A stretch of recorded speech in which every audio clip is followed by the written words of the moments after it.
story you are about to hear is true. Only the names have been changed to protect the innocent. Fatima Cigarettes, best of all long cigarettes, brings you Dragnet.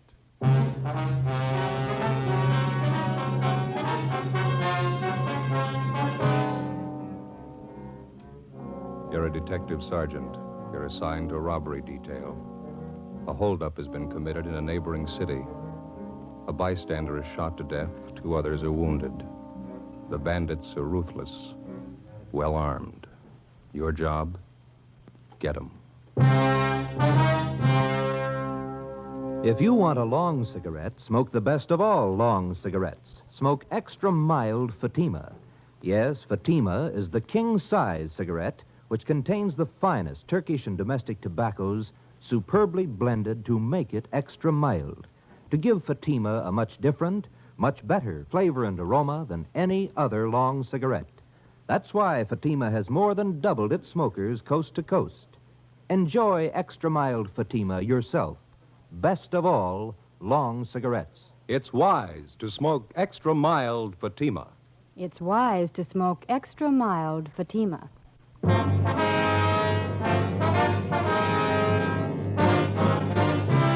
Dragnet, the documented drama of an actual crime. For the next 30 minutes, in cooperation with the Los Angeles Police Department, you will travel step by step on the side of the law through an actual case from official police files.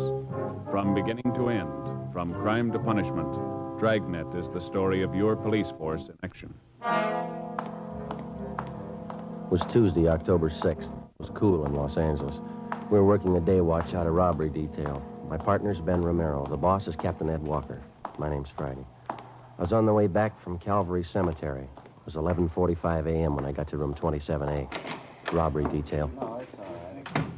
Joe, how'd the funeral go? Pretty good turnout. Sure sorry I couldn't make it. Well, one of us had to be in court. Yeah. A lot of the boys out there, huh? Yeah.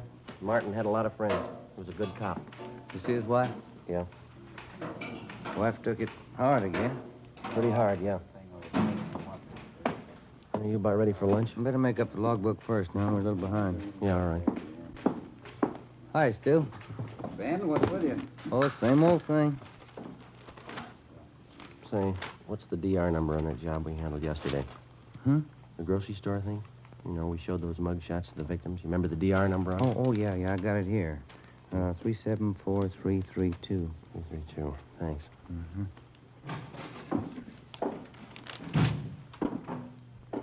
Yes, sir? My name's Frank Cheney. Just been paroled from Folsom. Can you tell me where I registered? Yeah. I'll get one of the men from the rehabilitation detail. He'll take care of it. Okay, thanks. Excuse me, Ben. Oh, yeah. Bossberg. Johnny Bossberg? Yeah. Got a minute? Something for you here. I'll be right there. Did you contact the witnesses in this report here? Let me see. This one. What do you got? Oh, yeah, I took Fellow care of at it. the desk wants to register his next con. Okay. Excuse me, Romero. Yeah. Hi, you want to register? Yeah, my name's Frank Cheney. Okay. Address? 218 Belgrade. Belgrade. Where you been? Folsom. Got out Saturday. Okay, what'd you fall for? Robbery, first degree. How much do you owe? Served 18 years. I'm on life parole. Life parole. Okay. Hey, Thaxter, you want to tell Rambo we're out for 7? Wait a couple minutes, huh? See the guy at the desk, the one with Bosberg? Yeah, he's an ex-con. Why? Frank Cheney, 1931. Jack Taylor and I had him. First big one we ever drew. That's so. Did you ever hear of him? Used to call him the gentleman bandit. Yeah, 1931, Claude. That's 18 years ago. Cheney was the biggest of them. Came from a wealthy family, too. Father's a millionaire. You sent him up, huh? San Quentin. Tried to break out with a partner. His partner killed a trustee. Cheney was sent to Folsom. From a millionaire family. That's a queer one. Yeah. Well, how about that lunch, fellas? Yeah, let's go. Seems like it could have been yesterday, 1931. We grow old right along with the thieves, huh? Where we go? Federal Cafe? That's all right with me. 18 years. Yeah. Sure goes by in a hurry. I wonder if Cheney thinks so. As far as day-to-day routine goes, police work is pretty much like any other job. To the rookie detective just starting in, there's new things to see, new things to learn. But 5 or 6 years on the detail and the job gets pretty ordinary. You see a lot of dirt, a lot of trouble and tragedy, and after a while you begin to wonder what all the glamour's about and the excitement that's supposed to go along with the job. The fall months went by pretty slow. On November 3rd, we closed a case against a gang of drugstore hold-up men. In December, Ben's youngster fell off a fence and sprained his wrist. My Uncle George from Renton, Washington, visited my mother and me in January, stayed a couple of weeks. On January 28th, it rained. Ben and I checked into the office where we got a phone call from Lieutenant Mort Gear of the San Diego Police Department. He gave us additional information on a finance company holdup which had been pulled in San Diego the day before. In the robbery, one bystander had been shot and killed and another one wounded by the two bandits. They also shot a police officer 3 times through the stomach when he tried to stop him. Next day, Sergeants Ormsby and McGuire from San Diego arrived, and we helped them check the suspects through the stats office. A couple of bad ones, Joe. Both have guns, and they use them. One of them got away in a car and the other one on foot. Is that right, McGuire? Yeah, the big one used the car. Well, size ought to help some.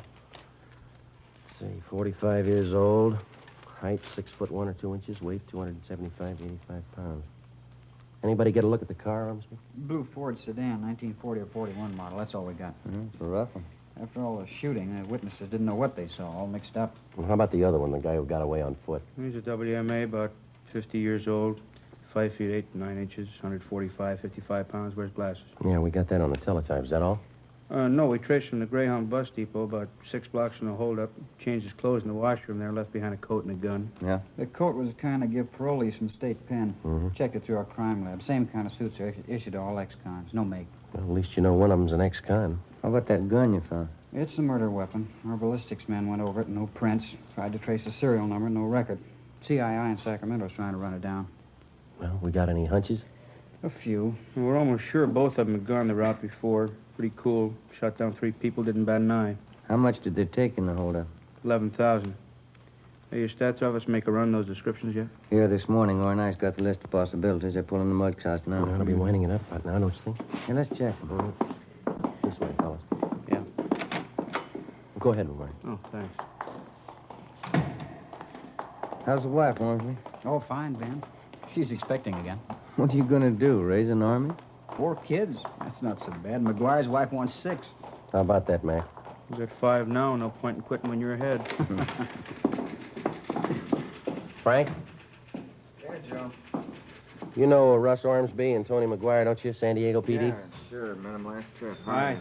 Fine, Frank. Good to Tony. see you. Good. Just ready to call you. Got those mug shots together for you. Here, got them right here. Okay. There you are. This is fax for suspect 1. This is for number 2. Okay, Frank. We'll check them out with the witnesses. There's one mug there. Here, let me show you. Here, this one. Yeah? It matches the description pretty close. Safe man by trade, but he can go any route. Name's Weber. First name? Stanley. Mm-hmm. Call him Turk, I think, nickname. Know anything about it? He's an ex-con. Ormsby and McGuire drove back to San Diego to show the mugshots to the holdup witnesses and see if they could get an identification. Late the next afternoon, they called back to tell us that Stanley Turk Weber had definitely been identified from his mugshot by 4 of the 5 witnesses as one of the holdup men. His partner remained unidentified. We called Turk Weber's parole officer, got all the available information on the suspect, including his latest address, an apartment house on North Alameda. Weber wasn't there. We talked with the apartment house manager, and he told us that Turk hadn't been seen there since the day before the San Diego robbery and murder. We had a stakeout put on the apartment, and Ben and I went back to the office and had the record bureau pull Weber's package. On his mama sheet, Ben spotted a familiar name, Henry Garson, another ex-con who was listed as one of Turk Weber's closest friends. Well, we got a hold of Garson's parole officer. He told us Garson had had his parole transferred to San Diego, where he disappeared 2 weeks before he was wanted for violation of parole. We tried to check Weber through his relatives. We couldn't find any. But Henry Garson's report showed that he had a brother, Al, who ran a dry cleaning shop down in Seal Beach. He had no criminal record. The next morning, we drove down to see him. Yeah, Henry came around last July. It's the last time I saw him. I wanted to borrow my car. You got any idea where he might be now? No. You're his brother. I don't know where he is. That's the truth. I don't want to know where he is. Was anyone with him when he came to see you last? No. You know who his friends are? Friends? No. Would you look at these pictures, please, see if you can identify any of them? All right, just...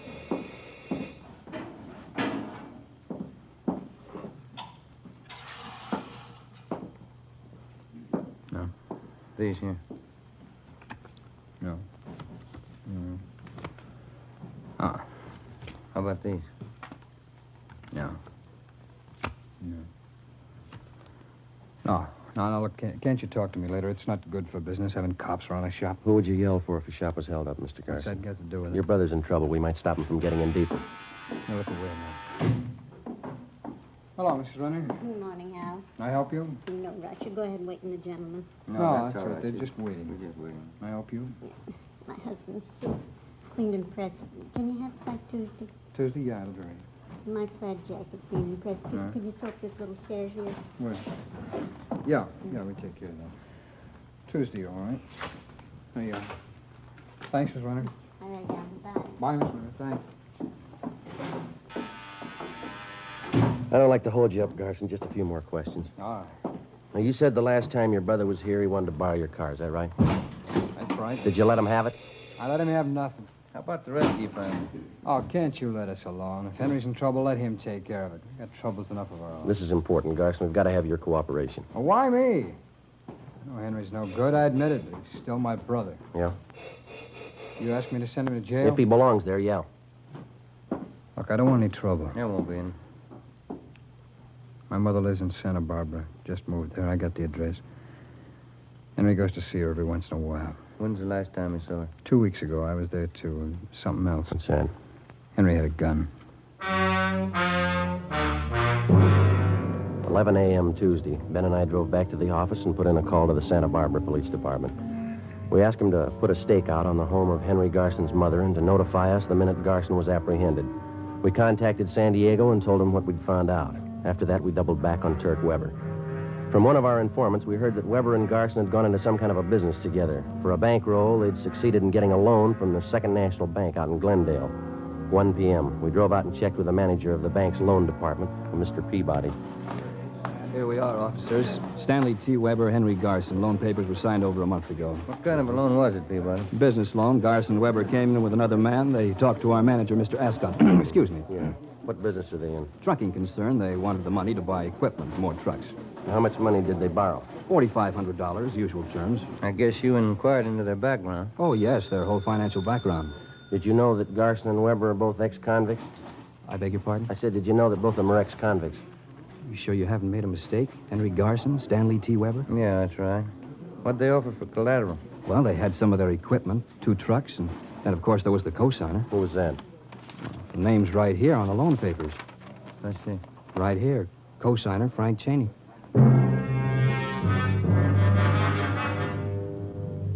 2:30 p.m. Ben and I checked back into the office and went down the hall to R&I. We pulled a package on Frank Bertram Cheney. White, male American, 5 foot 8.5 inches, 152 pounds, brown hair, brown eyes.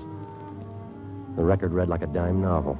Almost 20 years before, Cheney had crashed into the headlines of Pacific Coast newspapers as the gentleman bandit.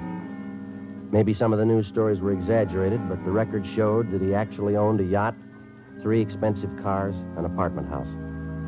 In spite of all this, he had decided to settle for a career of robbery and murder. At the age of 30, he was the most sought-after man on the Pacific Coast. Finally, in 1931, after tracking him for a year and a half through more than a dozen armed robberies, Sergeants Thaxter and Taylor of the Los Angeles Police Department brought him in. He served 18 years at San Quentin and Folsom penitentiaries, and then he won his parole at the age of 48. We checked his parole officer, and he had nothing to report against him. We checked back in at robbery detail and met with Captain Ed Walker. How about Cheney's friends, Weber and Garson? Nothing yet? Not a thing, Skipper. Stakeout is still on at Garson's mother's place in Santa Barbara. Weber's apartment's still covered. You called San Diego about this, the Cheney angle? Yeah, we briefed him. They got all the mugshots down there. Weber's definitely been tagged as one of the men on that finance company job. I figured Garson for the second man, but none of the witnesses have picked out his mugshot. You talked to Cheney's parole officer, huh? Yeah, I did. He gave us Cheney's last address. Same as the one on his ex-con registration, but he's moved. Didn't notify the office. Where does that leave you? Well, I talked to the manager at the apartment. He gave us a couple of addresses to run down.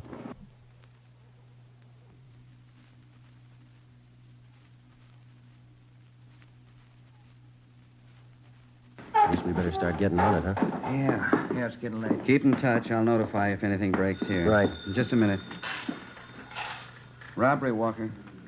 Oh? Yeah, just a minute. You, Joe. Thank you. San Diego. Hey. Friday. McGuire, Joe. How you doing? Good. You got something? We had the hold-up witnesses back in again this afternoon. Showed them more mugshots. Yeah? Picked out Weber's partner in the holdup. Yeah? Name's Frank Cheney.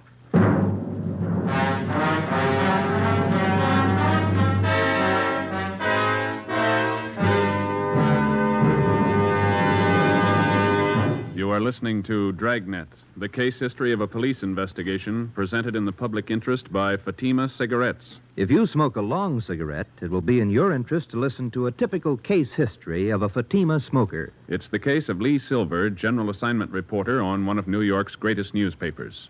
You'll see his picture in leading magazines this week. And here is his actual signed statement. When you have to meet a news deadline, you work at a fast pace, smoke at a fast pace. That's why I smoke Fatima. They're extra mild. In my opinion, it's wise to smoke extra mild Fatima. And more smokers are discovering this every day. Actual figures show Fatima has more than doubled its smokers coast to coast. So enjoy extra mild Fatima yourself. The king-size cigarette, which contains the finest Turkish and domestic tobaccos, superbly blended to make it extra mild. You will prefer Fatima's much different, much better flavor and aroma. You will agree. It's wise to smoke extra mild Fatima. It's wise to smoke extra mild Fatima. The best of all long cigarettes.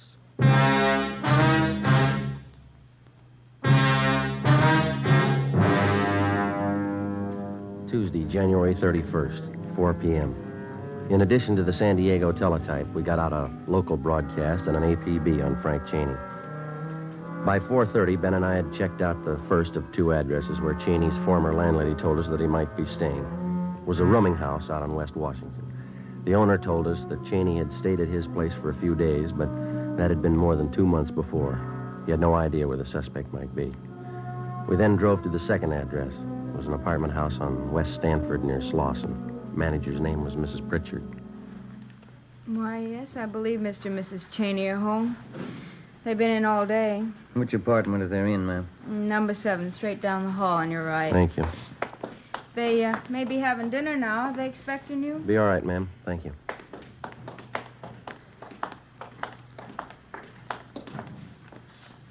Okay.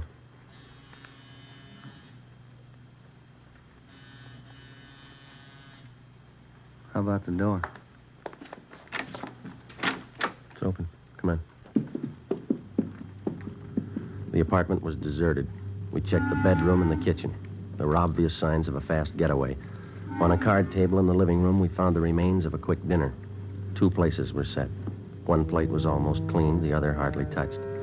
The coffee on the stove was still lukewarm. We called the office and arranged for a stakeout. Then we went back down the hall and talked to the manager again. Well, they moved in about a month ago, Sergeant. They looked like any other newly married couple. Did you notice if they had any visitors, Mrs. Pritchard? Well, they might have, but I didn't notice. Did you notice anything odd about them at all? Only that one thing. Yes, ma'am. Mr. Cheney always seemed to have plenty of money. Put down 2 months' rent in advance. But he didn't seem to have a job. Yes, ma'am. Well, every morning he'd sleep late, but his wife was up at 8 o'clock to go to work. Where does she work, you know? A company called Thompson and some other name. Offices are down on South Hope. Builders, I think. Homes and things. Mm-hmm. My phone. Would you excuse me? Yes, ma'am. Go right ahead. Hello? Oh, yes. What? Yes, 2 police officers. Miss Pritchard, they no. want to talk to you. Hello? Cheney? Well, yes, he hung up.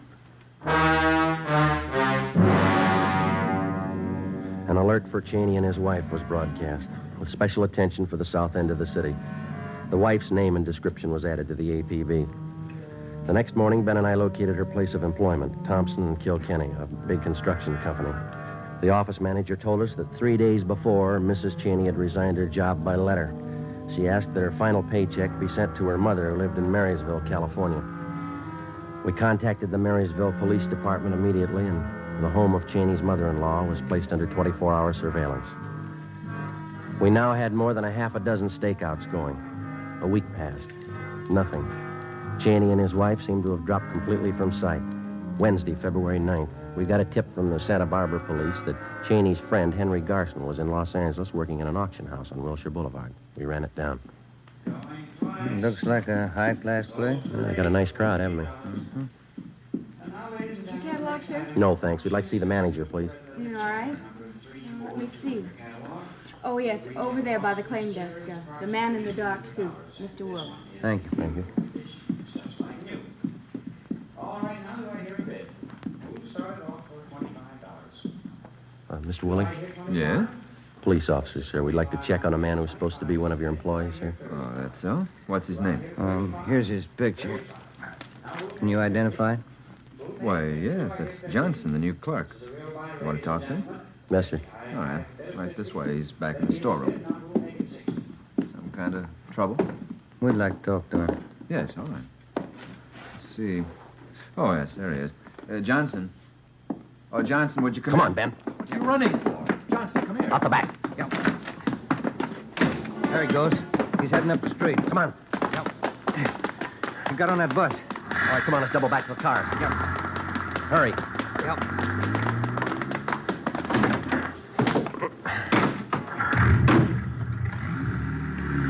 Did you see the bus? Yeah. Come on, move it. Yep. All right, hit the siren.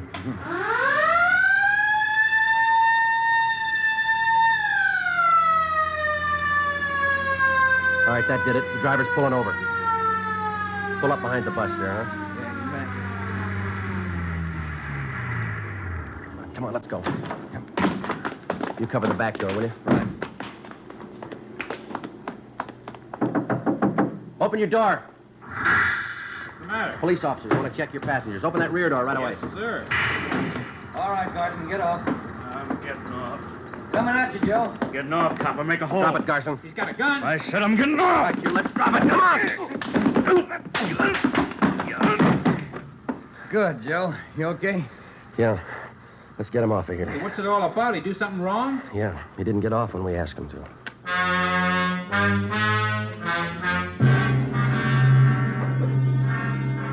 "9 p.m. Wednesday. We drove Garson to Georgia Street Receiving Hospital, where he was treated for minor cuts and bruises. Then we took him back to the office of the interrogation room. We called San Diego and notified them of the arrest. From 10 o'clock that night until 10 the next morning, Captain Walker, Ben, and I questioned Garson. He refused to admit that he even knew Frank Cheney or Turk Weber. By noon, he was pretty tired. So were we. At 12:05, a call came through from San Diego. Friday, this is Russ Ormsby. Yeah, Russ. Fresh lead on Turk Weber. He's got a sister living in San Clemente. Yeah? We've got our house staked out. Had a tip he's going to pay her a visit When's that? this afternoon.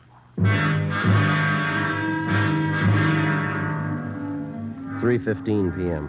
We got to the San Clemente turnoff, and a few minutes later, Ormsby and McGuire arrived from San Diego.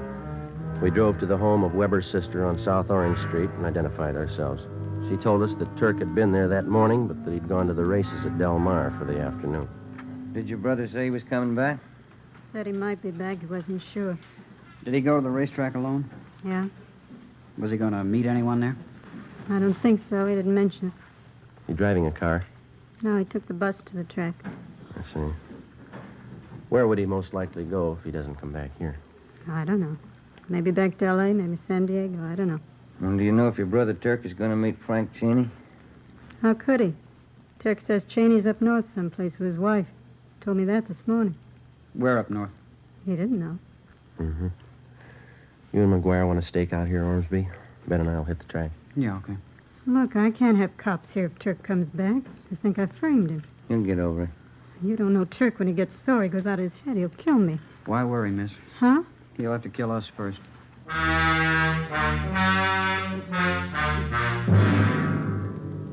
3:45 p.m. Ben and I left Weber's sister's house and drove down to the racetrack at Del Mar. We got there just at the start of the 7th race. We had no idea whether the suspect was still there or not. We alerted the security police, gave them mug shots of Weber. Then we went to the public address booth in the clubhouse and talked to the man in charge. A few minutes later, the trap for Weber was set. Mr. Stanley T. Weber, please come to the public address booth. Emergency phone call. Mr. Stanley T. Weber, please come to the public address booth. We waited. Ben stationed at a vantage point on one side of the booth, me on the other. Minutes passed. Weber didn't show. Ben caught my eye and shrugged his shoulders. Mr. Stanley T. Weber, please come to the public address booth. emergency telephone call. Mr. Stanley T. Weber, please come to the public address booth. The announcer was barely finished when I saw Ben motioning. I looked and saw a large man heading up the cement ramp. When he got to the top, he turned to his right and headed straight for the public address booth. It was Turk Weber. Hold it right there, Weber. Police officers, get your hands up. What is this? You lousy cops, I'll have you busted for this. Save it, Weber. Get your hands up. Who tipped you? What difference does it make? Stand still. You'll never get him. You'll never get him in 20 years. Never get who? You know who. Cheney. He's too smart for you. You'll never get him, not in 20 years. All right, we got you, Weber. Shake him, Ben. I'll shake you, copper. Watch it, Ben. Let go. I'll kill you. I'll kill you. All right. That's it. He's sure a big package. Yeah. What's that over there? Did that fall out of his pocket? It's like a tip sheet. Yeah. Yeah. Blue Boys Peerless Selection for Thursday. Price $1. Let me look at that a minute, can I? Best picks. You can't lose. This is your lucky day. What's it prove? He ought to get his dollar back.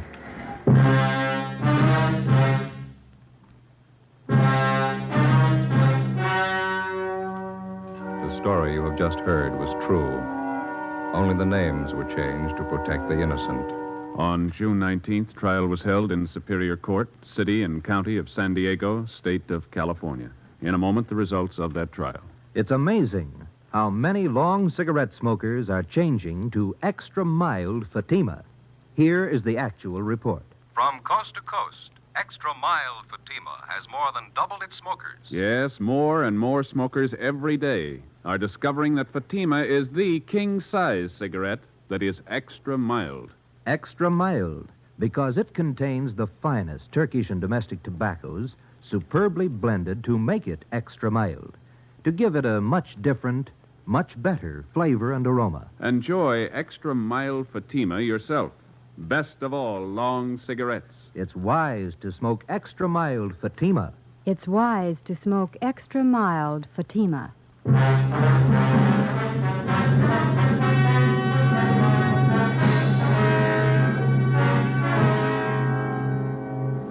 After identifying Frank Cheney as the man who did the shooting in the San Diego holdup and murder, Stanley T. Weber was tried and convicted of participation in the robbery and received a sentence of life imprisonment. Henry Garson was cleared of any complicity in the holdup killing, but he was returned to prison for violation of parole and for several burglaries in San Diego and Los Angeles. Both men are now serving their terms in the state penitentiary. Next week, Frank Cheney, the Gentleman Bandit, Part 2.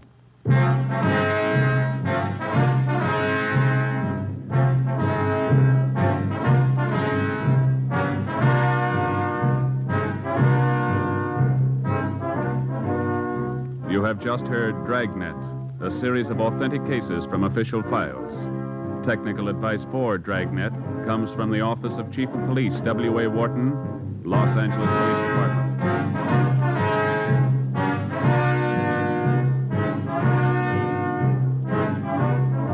Fatima Cigarettes, the best of all long cigarettes, has brought you Dragnet from Los Angeles.